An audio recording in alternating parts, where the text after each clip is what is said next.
The quantum resonance scanners were never supposed to do this.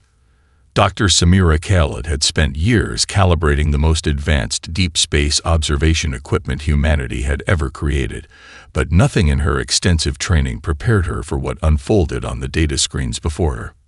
It was supposed to be a routine survey of the Carina Nebula. Thousands of hours of scanning, searching for potential exoplanets, mapping stellar formations. Her team at the Hawking Deep Space Observatory had become experts in the mundane, cataloging cosmic whispers, tracking minute gravitational anomalies that most scientists would overlook. But this was different. The initial ping came at 3:47 Universal Standard Time, a blip so extraordinary that Samira's first instinct was to check the equipment for malfunction.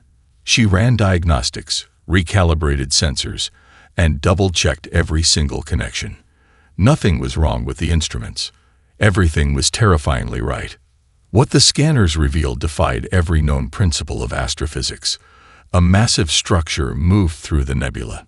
Not drifted, not orbited, but moved with purpose. Its size was almost incomprehensible. If the initial readings were correct, this single object was larger than Earth, Mars, and Jupiter combined. And it was alive. Dr. Khalid, her assistant, Jake Martins, burst into the observation room. The secondary array is confirming the initial readings. This is impossible. Samira didn't respond immediately. Her eyes were locked on the holographic display, watching the impossible unfold. The structure, if you could call it that, seemed to breathe. Its outer layers shifted and moved with a complexity that suggested more than mere mechanical operation. Energy signatures danced across its surface in patterns that looked almost like thoughts. "Signal the primary research team," she said quietly, "and initiate full communication protocol Alpha." The next few hours became a blur of activity. Quantum scanners recalibrated, communication arrays positioned, every available sensor in humanity's deep space network redirected toward the anomaly. By sunrise, the entire scientific community would be awake. By noon, governments would be in emergency session. By midnight, the world would know that everything they understood about space, technology, and life itself was about to change. Samira pulled up the first comprehensive scan, her hands surprisingly steady despite the magnitude of the discovery. The structure wasn't just large, it wasn't just moving. It was a complete ecosystem, a world unto itself, traveling through the cosmic void with a deliberation that suggested intelligence beyond human comprehension. "What are you?" she whispered to the holographic image. The cosmic wanderer offered no immediate answers. Its complex surface continued to shift and pulse, energy signatures dancing like neural networks, hinting at thoughts too vast for human understanding. Outside the observatory's reinforced windows, the stars seemed to watch, waiting, anticipating. Something fundamental was about to change, and humanity had no idea what was coming. The global emergency session looked nothing like the calm, calculated meetings of past diplomatic gatherings. Screens flickered with raw data. Military leaders stood shoulder to shoulder with scientists. The United Nations Conference Hall had transformed into a pressure cooker of human emotion and scientific wonder. Dr. Marcus Chen adjusted his glasses, acutely aware that every eye in the room was fixed on him. The weight of humanity's most significant discovery pressed down on his shoulders like a physical force. "Ladies and gentlemen," he began, his voice surprisingly steady, "what we've discovered is not just a technological marvel. It's a complete reimagining of what we understand about space, civilization, and existence." Behind him, a massive holographic display showed the first comprehensive images of the planet-sized structure. Its surface rippled with energy patterns that looked almost like thought. Impossible geometries shifted and changed, defying every known law of physics. In Moscow, the stock market plummeted. In Beijing, military strategists convened emergency meetings. Silicon Valley erupted in a frenzy of speculation and potential technological implications. Social media platforms crashed under the weight of billions of simultaneous queries. "These are not ships in any conventional sense," Marcus continued. They are entire civilizational ecosystems. Imagine taking an entire planet, its landscapes, its atmosphere, its technological infrastructure, and transforming it into a mobile entity capable of traversing interstellar space. A Japanese diplomat leaned forward. How is this possible? Marcus allowed himself a small smile. That's the most fascinating part. The energy signatures suggest these structures are more than machines. They're living entities. Imagine a world that thinks, a planet that can move, an entire civilization contained within a mobile ecosystem. The room fell silent. Preliminary reports from the Hawking Deep Space Observatory continued to stream in. Each new piece of data challenged everything humanity thought it knew about space travel, technology, and the nature of intelligent life. Dr. Elena Rodriguez, who had been analyzing the initial scans, spoke up. The most extraordinary aspect is how these structures maintain internal ecosystems. They're not just traveling. They're surviving, adapting, growing. Global communication networks struggled to process the implications. Religious leaders saw miracles. Scientists saw the greatest discovery in human history. Military strategists saw potential threats. A transmission from the Zyloxian diplomatic corps added another layer of complexity. Encrypted messages suggested that the galactic community had known about these mobile worlds and had deliberately kept their existence secret. Why? Marcus wondered aloud. What could be so significant that entire civilizations would conspire to hide the existence of planet-sized traveling worlds? The holographic display continued to show the massive structure moving through the Carina Nebula. Its surface was alive with energy, with movement, with something that looked eerily close to thought. Humanity stood at the precipice of the greatest revelation in its history. Everything was about to change. And no one, not the scientists, not the diplomats, not the military leaders, had any idea what would happen next. The cosmic wanderer continued its journey, indifferent to the tremors of excitement and fear spreading across human civilization. The first alien transmission arrived exactly 47 minutes after the global broadcast of humanity's discovery. It came through channels that shouldn't have existed, quantum-encrypted pathways that bypassed traditional communication networks. Admiral Rebecca Oko stared at the decryption screen, her breath catching in her throat. The message wasn't what anyone expected. Immediate cessation of research required. Cosmic Protocol 7 Delta is now in effect. Behind her, the Global Defense Command Center hummed with nervous energy. Technicians worked frantically, tracing the origin of the transmission. Star charts flickered. Communication arrays spun complex algorithmic patterns. This was more than a warning. This was a threat. The Zyloxian diplomatic channel opened next. Ambassador Krelnax appeared, a being of crystalline biomechanical complexity that humans had only encountered twice before. His multifaceted eyes shifted through colors that human vision could barely comprehend. Humanity stands at a threshold, Krelnax stated, his translated voice carrying an unmistakable undertone of fear. Some discoveries are not meant to be made. Some secrets protect more than they reveal. Rebecca knew diplomatic speak. This wasn't a diplomatic warning. This was panic. Across the galaxy, communication networks lit up. The Terran Confederation's deep space listening posts detected massive communication spikes. Alien civilizations that had maintained careful distance from humanity suddenly seemed very interested. Dr. Samira Khaled's research team became the most watched group in human history. Every transmission, every research note, every microscopic piece of data about the planet-sized structure became a potential galactic trigger. "They're afraid," Dr. Marcus Chen muttered, analyzing the incoming transmissions. But afraid of what? The quantum resonance data continued to stream in. The massive structure in the Carina Nebula moved with a purpose that defied conventional understanding. Its energy signatures suggested something beyond technological marvel, something alive, something thinking. Military strategists prepared contingency plans. Scientific teams worked around the clock. The entire human civilization held its collective breath. A secondary transmission came through the Xyloxian channels. Fragmented, encrypted, barely comprehensible. The wanderers must not be awakened. The memory must remain hidden. Global intelligence agencies worked overtime. What wanderers? What memory? The cosmic structure continued its journey, seemingly unaware of the galactic tremors its discovery had caused. Its massive form shifted and pulsed with energy patterns that looked almost like thoughts. Ambassador Krelnax's final transmission was cryptic. Humanity has opened a door that cannot be closed. The consequences will reshape everything you understand about existence.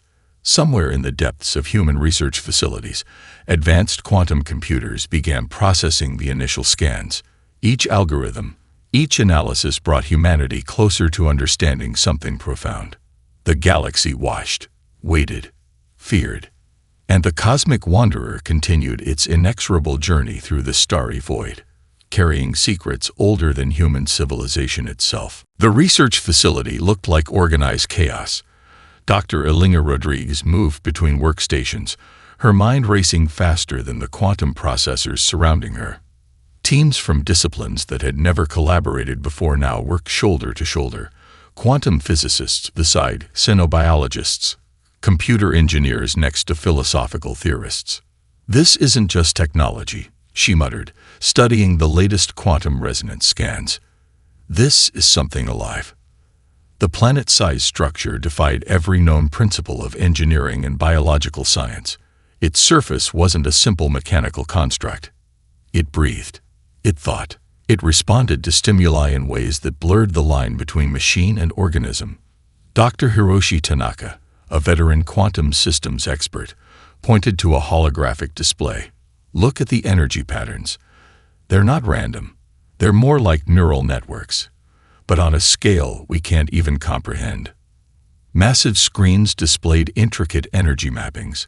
What looked like random fluctuations to an untrained eye revealed complex communication patterns.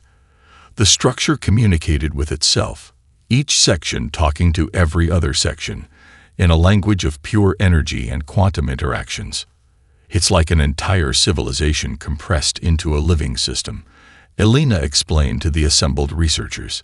"Imagine taking every technological and biological system of a world and turning it into a single, mobile entity." Computer systems worked overtime. Quantum algorithms tried to decode the smallest fragments of information. Each breakthrough raised 100 new questions. A young researcher named Maya Chen interrupted the meeting. "The energy signatures suggest something impossible. These structures don't just move through space. They adapt to space." The implications were staggering. Traditional concepts of space travel became obsolete.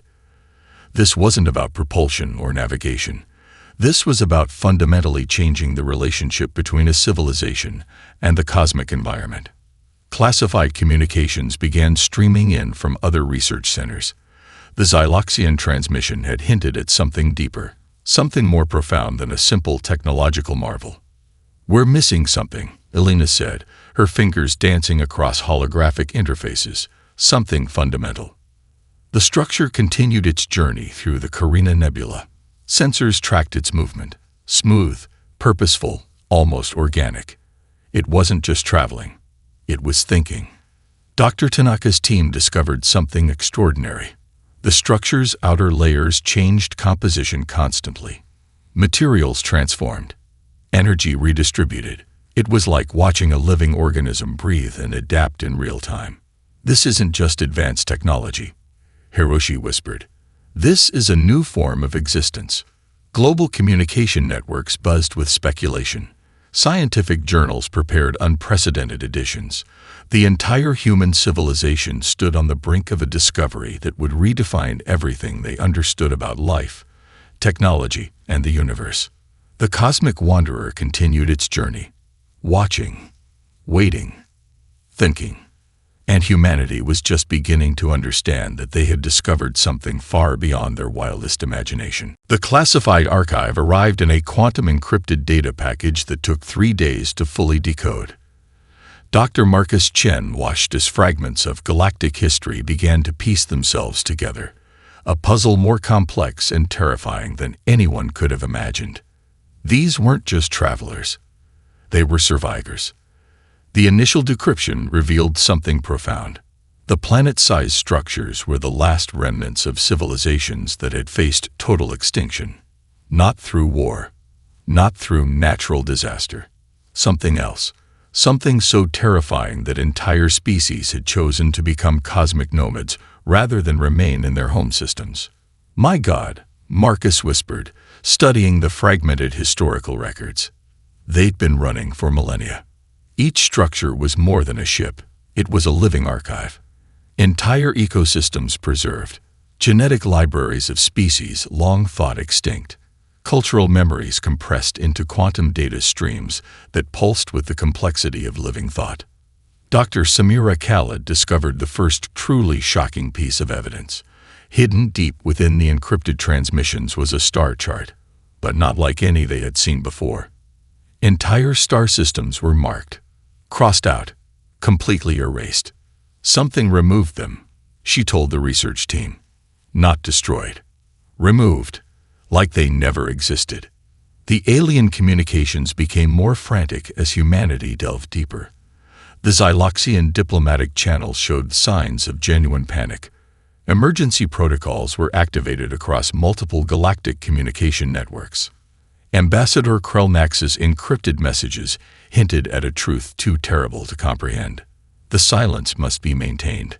One transmission read. Some memories are too dangerous to remember. Dr. Elena Rodriguez found something extraordinary in the quantum data streams. The planet ships weren't just preserving themselves. They were searching. Always searching. For what? She wondered aloud. The answer came from an unexpected source. A fragment of transmission, barely decipherable, spoke of a threat so profound it had erased entire civilizations from existence. Something that moved between the stars. Something that consumed not just life, but the varied memory of life. Research teams worked around the clock. Each decoded fragment raised more questions than answers. The cosmic wanderers carried wounds deeper than space itself.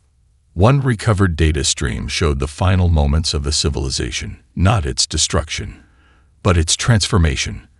An entire species converting its entire planetary infrastructure into a mobile sanctuary. The last act of a civilization facing something unimaginable. They're running, Marcus realized. But they're also preparing. Preparing for what? The planet-sized structure continued its journey through the Carina Nebula. Its surface shifted and moved, carrying secrets older than human civilization. Memories of civilizations lost, technologies beyond human comprehension.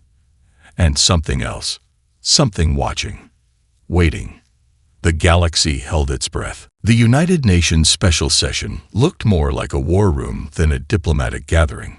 Representatives from every major nation sat beneath massive holographic displays, the weight of humanity's most significant moment pressing down on their shoulders. Dr. Samira Khalid stood at the center, her presentation a delicate dance between scientific discovery and potential global strategy. Behind her, images of the cosmic wanderer shifted and pulsed with impossible energy patterns. "We're not facing a technological challenge," she explained, her voice steady despite the enormity of the moment. "We're facing a communication opportunity unlike anything in human history." Ambassador Elena Rodriguez, no relation to the scientist of the same name, leaned forward. Her background in xenolinguistics made her uniquely qualified for this moment. The communication protocols they were developing weren't just about translation. They were about creating an entirely new form of interspecies understanding. "Traditional diplomatic approaches are useless," she muttered to her aide. "We're talking about communicating with entities that think on a planetary scale." The Xyloxian diplomatic channels remained tense. Ambassador Krelnax's transmissions became increasingly fragmented. Each message carried an undertone of fear that no advanced civilization was supposed to show. Dr. Marcus Chen's team had developed something extraordinary. Not a translation matrix, not a communication protocol, but an empathy framework, a way of exchanging information that went beyond words, beyond language, beyond traditional conceptual boundaries. "We're creating a bridge," Marcus explained to the assembled global leaders, "not just between species, between entirely different modes of existence." The first true communication came unexpectedly, not through words, not through mathematical sequences, but through a complex quantum resonance that felt more like an emotional exchange than a traditional message. The cosmic wanderer responded, not with aggression, not with fear, but with something that felt like curiosity.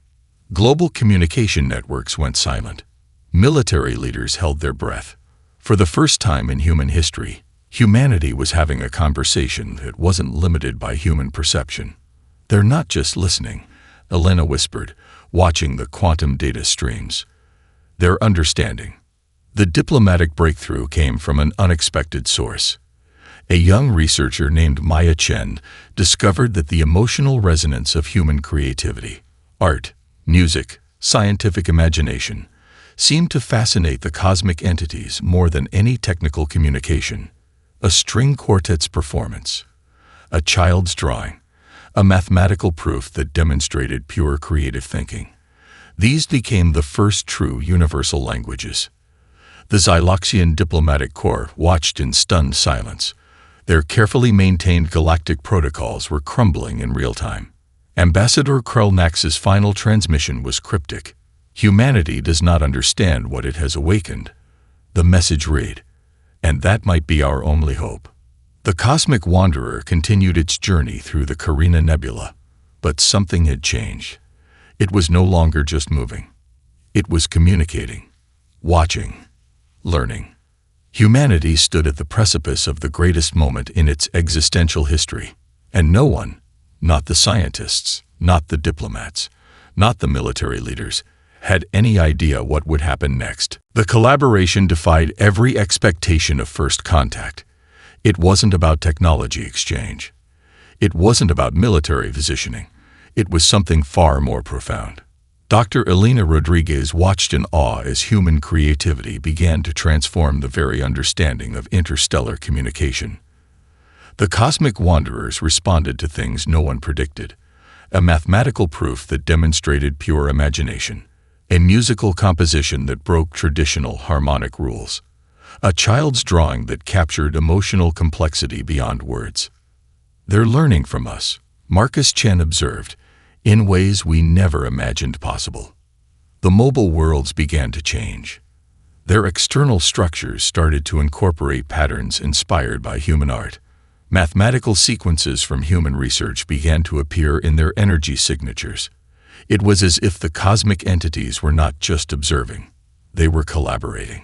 Global research centers became hubs of unprecedented innovation. Quantum physicists worked alongside artists. Musicians collaborated with xenobiologists. The boundaries between disciplines dissolved. The Xyloxian diplomatic corps watched in growing concern. Their carefully maintained galactic protocols were crumbling. Humanity wasn't just participating in first contact. They were rewriting the rules of interspecies interaction. Dr. Samira Khalid's team discovered something extraordinary. The cosmic wanderers didn't just share technology. They shared experiences, entire cultural memories compressed into quantum data streams that pulsed with living complexity. "We're not just exchanging information," Samira explained during a global broadcast. "We're creating a new form of collective understanding." The first true technological exchanges began.